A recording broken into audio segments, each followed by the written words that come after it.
Hello students, I am Nagant Pratap Singh, your math teacher. You are all welcome in today's online classes.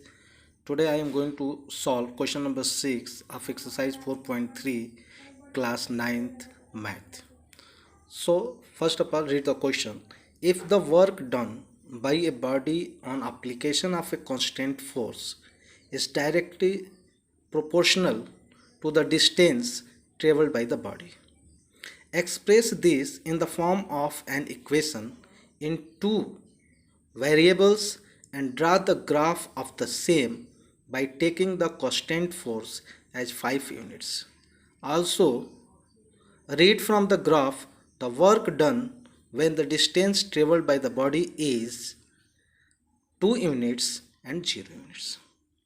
इसमें देखिए क्या है, एक body पे work done किया जा रहा है. जब एक बॉडी पे वर्क डन किया जा रहा है तो वो क्या कर रहा है, डिस्टेंस ट्रेवल्ड कर रहा है. जब एक बॉडी पे वर्क डन किया जा रहा है तो वह डिस्टेंस ट्रेवल्ड किया जा रहा है. और किस फोर्स से उस बॉडी पे वर्क डन किया जा रहा है, तो कांस्टेंट फोर्स के. ठीक, यानी एक शरीर पे, किसी बॉडी पे कांस्टेंट फोर्स अप्लाई किया जा रहा है और जो वर्क डन हो रहा है उससे डिस्टेंस ट्रेवल्ड हो रहा है. ठीक, और ये जो वर्क डन है, ठीक, ये जो कांस्टेंट ये जो वर्क डन बॉडी पे अप्लाई किया जा रहा है वो डायरेक्टली डिस्टेंस ट्रेवल्ड के प्रोपोर्शनल है. और इसमें जो कांस्टेंट फोर्स है वो है 5 यूनिट्स. तो इसमें क्या करेंगे, वर्क डन ले लेंगे, डिस्टेंस ट्रेवल्ड ले लेंगे और ये कांस्टेंट फोर्स को ले लेंगे.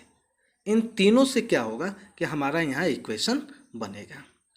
डिस्टेंस ट्रेवल को ले लेते हैं x, वर्क डन को ले लेते हैं y और कांस्टेंट फोर्स है 5 यूनिट्स. अब इसी से हमको इक्वेशन बनाना है. और क्या दिया है, और ये दिया है कि वर्क डन जो है डायरेक्टली डिस्टेंस ट्रेवल्ड के प्रोपोर्शनल है. है समझ में? चलिए इस क्वेश्चन को हल करते हैं. देखिए यहाँ सॉल्यूशन यहाँ से स्टार्ट होता है कि let distance travel be x, work done be y और constant force is equal to 5. इसमें एक चीज़ आपने देखा कि जो वर्क डन है वो डिस्टेंस ट्रेवल के प्रोपोर्शनल है. तो y प्रोपोर्शन टू x, ये जो है प्रोपोर्शन का साइन है. आया समझ में ना, ये प्रोपोर्शनल का साइन है क्योंकि क्वेश्चन में दिया था. यहाँ देखिए वर्क डन जो है डायरेक्टली प्रोपोर्शनल है किसके, डिस्टेंस ट्रेवल्ड के. तो इस चीज़ को भी हमको यहाँ मेंशन करना पड़ेगा कि work done is proportional to x, तो y प्रोपोर्शनल टू x हो जाएगा. अब क्या करेंगे कि हमको तो इक्वेशन बनाना है. अब इक्वेशन बनाने के लिए क्या करना पड़ेगा, तो इस प्रोपोर्शन को हमको इक्वल टू में चेंज करना होगा. आया समझ में? जब इक्वल टू में यहाँ चेंज करेंगे तो यहाँ कांस्टेंट टर्म भी, जो कांस्टेंट फोर्स है उसको हम यहाँ अप्लाई कर देंगे. आया समझ में? ये y का y ही हो जाएगा, प्रोपोर्शनल की जगह इक्वल टू हो जाएगा. और इसमें कांस्टेंट जो फोर्स है 5 यूनिट्स, उसको कांस्टेंट टर्म के रूप में यहाँ हम इसमें अप्लाई कर देंगे, 5x हो जाएगा. तो अब ये हमारा इक्वेशन क्या बना, y is equal to 5x. ठीक, प्रोपोर्शनल टू को इक्वल टू में चेंज कर दिया और जो कांस्टेंट फोर्स है ये हमने डिस्टेंस टेबल के साथ अप्लाई कर दिया, तो y is equal to 5x. अब इस तरह से क्या हुआ, हमारा इक्वेशन बन गया. और ये कौन सा है, 2 वेरिएबल का है, लीनियर इक्वेशन इन 2 वेरिएबल. अब इससे क्या करना है कि इस इक्वेशन से, इस इक्वेशन को हमको ग्राफ पे भी ड्रा करना है.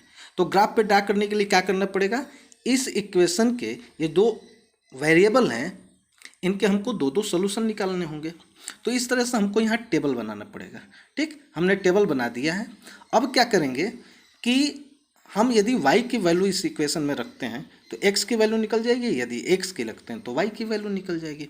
और हमको y और x दोनों की 2 वैल्यू चाहिए, यानी 2 सोल्यूशन चाहिए. यहाँ देखिए इफ y इक्वल टू 5, यदि इस इक्वेशन में हम y के जगह 5 पुट करते हैं तो x की वैल्यू क्या होगी। तो यहाँ पहले हमने इक्वेशन लिख लिया कि y इक्वल टू 5x। अब y के जगह हम क्या रख रहे हैं, 5 इक्वल टू 5x, तो x की वैल्यू क्या हो जाएगी, देयरफॉर x इक्वल टू 5/5, 5 से 5 को डिवाइड करेंगे 1 times, therefore x equal to 1। यदि y की वैल्यू हम 5 लेते हैं तो x की वैल्यू क्या आएगी, 1। एक और सॉल्यूशन निकालना पड़ेगा, तो अब क्या करेंगे, व्हेन y इक्वल टू 0, जब हम y की वैल्यू 0 लेते हैं और इसी इक्वेशन में पुट करते हैं तब x की वैल्यू क्या आएगी। तो पहले इक्वेशन लिख लिए, y equal to 5x, y की जगह 0 लिख लिए, इक्वल टू 5x। अब क्या होगा, x इक्वल टू 0/5, और 0 को 5 से डिवाइड करेंगे तो क्या हो जाएगा, x इक्वल टू 0। यानी y की वैल्यू 0 लेते हैं तो x की भी वैल्यू 0। मैं पहले ही बताया था, किसी भी इक्वेशन को ग्राफ पे यदि ड्रा करना है तो कम से कम दोनों वेरिएबल के दो सोल्यूशन होने चाहिए, यानी दो वैल्यू होना चाहिए। अब हम इसको इजीली इसको ग्राफ पे हम रिप्रेजेंट कर सकते हैं।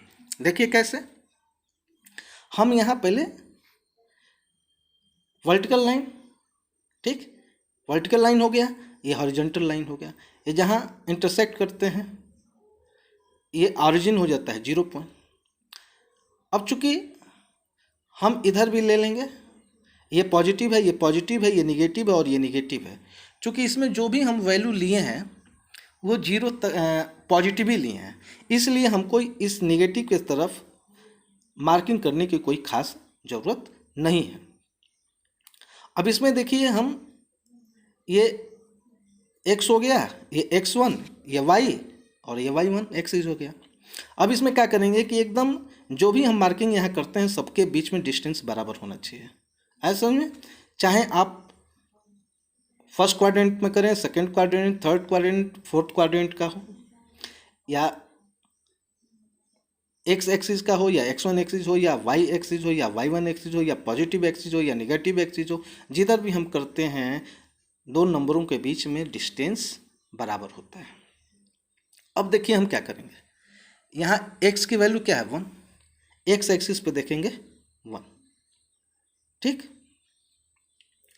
अब y की वैल्यू क्या है, 5, तो x से परपेंडिकुलर लाइन हम खींचेंगे और y एक्सिस पे क्या दिया है, y की वैल्यू 5, तो हम दोनों से परपेंडिकुलर लाइन ऐसे ड्रा करेंगे, ठीक। और ये दोनों जहां मीट करेंगे, x एक्सिस से y एक्सिस से परपेंडिकुलर लाइन खींचेंगे, तो x का 1 है और y का 5 है ना, x का 1 y का 5, और ये दोनों जहां इंटरसेक्ट करेंगे, जहां मीट करेंगे, उसी पॉइंट को, इस पॉइंट के कोऑर्डिनेट होंगे 1 और 5।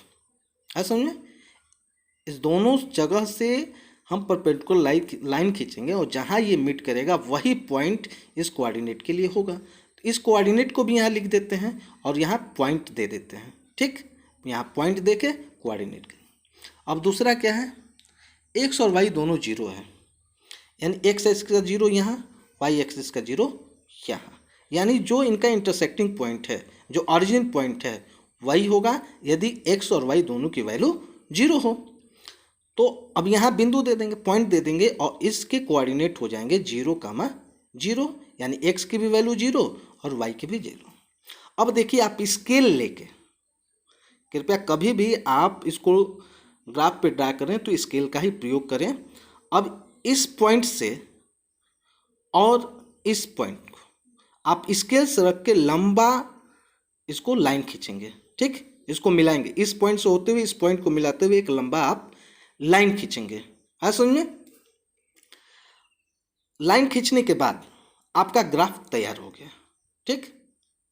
लेकिन क्वेश्चन में और भी क्या बोला है, यदि डिस्टेंस बॉडी के द्वारा, यदि डिस्टेंस टेबल 2 यूनिट्स है, ठीक, तो वर्क डन कितना होगा। डिस्टेंस टेबल हमने क्या माना था, x, यहाँ distance table x, work done क्या माना था, y। तो यहाँ कह रहा है कि यदि डिस्टेंस टेबल, यदि आपका 2 यूनिट्स है तो वर्क डन का क्या वैल्यू होगा। यदि डिस्टेंस टेबल 0 यूनिट है तो फिर आपका वर्क डन की वैल्यू क्या होगी। यानी यदि x इक्वल टू 2 है तो y की वैल्यू क्या होगी, यदि यहाँ x इक्वल टू 0 है तो फिर y की वैल्यू क्या होगी, यही आपको निकालना है। ठीक, तो इसको निकालना क्या है, केवल रीड करना है। तो कैसे रीड करेंगे, आप देखिए, यदि 2 यूनिट्स हमारा डिस्टेंस टेबल्ड है, तो डिस्टेंस टेबल कौन है, एक्स एक्सिस वाला ना, एक्स एक्सिस वाला डिस्टेंस टेबल्ड है और वाई एक्सिस वाला हमारा वर्क डन है। ठीक, तो डिस्टेंस टेबल्ड यदि 2 यूनिट है तो वर्क डन कितना होगा। तो अब इससे क्या करेंगे कि जो 2 यूनिट्स यहाँ है, यानी सेकेंड नंबर जो है, यहाँ से एक परपेंडिकुलर लाइन ड्रा करेंगे और ये परपेंडिकुलर लाइन इस ग्राफ पे बने हुए लाइन में जहाँ मीट करेगा उस पॉइंट से फिर हम वाई एक्सिस की तरफ एक परपेंडिकुलर लाइन ड्रा करेंगे और जहाँ ये कट करेगा, जिस पॉइंट पे कट करेगा वही वाई की वैल्यू हो जाएगी। यानी पहले के लिए यदि डिस्टेंस ट्रेवल्ड 2 यूनिट्स है, डिस्टेंस ट्रेवल्ड यदि 2 यूनिट्स है तो वर्क डन कितना हो जाएगा, 10 यूनिट्स, क्योंकि ये 10 यहाँ 10 से परपेंडिकुलर और यहाँ 2 से परपेंडिकुलर किया जा रहा है, तो इस लाइन पे ये यहीं मीट कर रहे हैं। ठीक, आगे है कि यदि डिस्टेंस ट्रेवल 0 यूनिट्स है, यानी डिस्टेंस ट्रेवल यदि 0 यूनिट्स है तो वर्क डन भी 0 यूनिट्स ही होगा।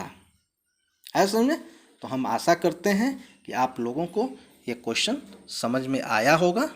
यदि कोई भी कन्फ्यूजन हो तो फिर से आप मुझे कांटेक्ट कर सकते हैं, कमेंट बॉक्स में कमेंट कर सकते हैं।